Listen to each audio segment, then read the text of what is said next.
Филиалы технопарка «Кванториум» появятся по всей республике. Об этом журналистам рассказала министр образования и науки Северной Осетии Людмила Башарина в рамках открытого правительства.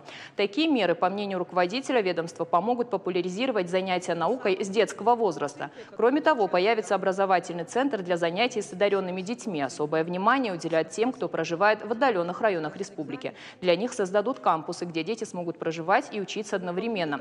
Сейчас уже закупают оборудование. Средства на это удалось получить из федерального бюджета.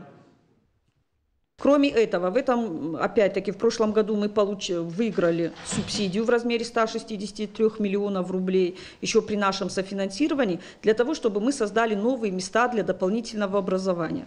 Мы очень долго думали над тем, как концептуально правильно освоить эти денежные средства, и мы пришли к выводу, что нам необходимо создать небольшие филиалы «Кванториума» по всей республике. И сегодня буквально у нас проходят мероприятия, связанные с закупками оборудования. Мы покупаем 40 кружков робототехники в школы нашей республики. Даже в самые отдаленные, в Мизури, в Феогдоне. Во всех этих школах у нас появятся кружки робототехники. Всех преподавателей мы обучим на базе технопарка «Кванториум».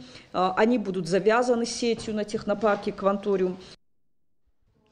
Говорили и о поправках в учебных пособиях по осетинскому языку. Сейчас книги проходят общественную экспертизу. Ее проводят специалисты и жители республики. Журналисты интересовались изучением осетинского языка в школах. По словам министра, эта проблема не носит массовый характер. Отказались от этого предмета родители учащихся только в Моздокском районе. Затронули и тему поборов в школах. Людмила Башарина подчеркнула, что за этим наблюдают специально созданные комиссии и реагируют на каждое сообщение. Говорили и о помощи молодым учителям, в том числе в селах. В преддверии единого госэкзамена министр также рассказала и о нововведениях. Теперь баллы, которые выпускник получит при сдаче основных предметов ЕГЭ, будут влиять на его медаль.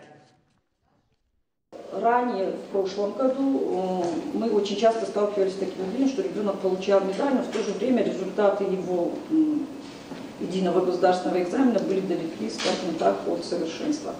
В этом году Министерством просвещения совместно с Федеральной службой по надзору в сфере образования внесены изменения в нормативные документы. И сегодня для того, чтобы получить медаль за особые успехи, обучающийся должен получить не менее 70 баллов на ЕГЭ по русскому языку и математике профильной, или же в том случае, если он сдает математику базового уровня, он должен получить 5.